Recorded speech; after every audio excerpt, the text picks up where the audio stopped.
The USDA Natural Resources Conservation Service, in partnership with James Amps of Amps International, gaining ground on a monumental mission to bring 3 islands together in the U.S. Virgin Islands and the Caribbean: St. Croix, St. Thomas, and Puerto Rico, all dealing with the same global threat: food sustainability and conservation.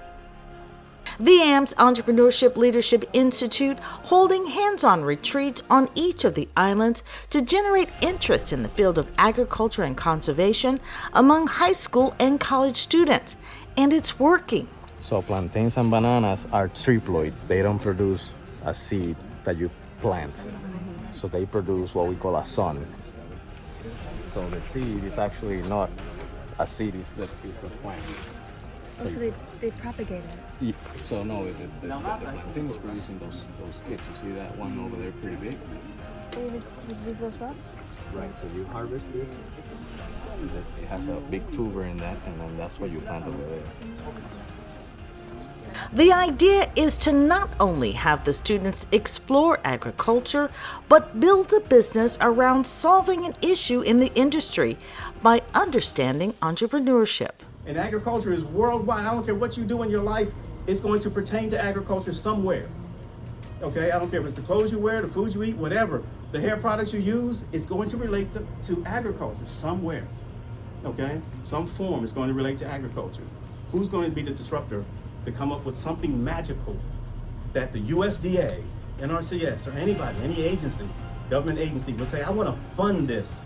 I want to put $100,000 into this. I want to put 1.2 million into this. I want to put 5 million into this because I want you to grow it. This major commitment by the USDA Natural Resources Conservation Service is in the tens of thousands. It starts with a yes from Washington, beginning with USDA Natural Resources Conservation Service Chief Terry Cosby and Vivian Dixon, who is the USDA.NRCS Director of Racial Equity and Justice. We are in support. We have provided the initial dollars to make sure that these are some things that are going to be happening.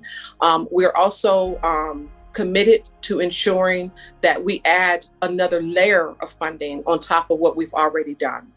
Be a part of the agricultural process and understanding healthy living, wellness, all that goes with living a healthy, nutritional life. Be a part of society's process and making sure that you understand the agriculture USDA system, whether it be you becoming a farmer, some form of producer, even working for USDA, making a life of USDA as it pertains to agriculture. Their support has led to hundreds of applications and 75 students participating in the retreats. It has also led to vital partnerships with schools, universities, and community clubs to reinvigorate the conversation and need to generate interest in agriculture and conservation. Well, what we want to do is create an e-commerce platform. As an added incentive, the participants vie for investment dollars in a pitch competition. The students with the best ideas get the most money. Each student also gets a year-long mentorship with professionals from across South Florida and around the world. But most importantly, these students have the ear of the USDA Natural Resources Conservation Service, who have grant money to fund selected ideas.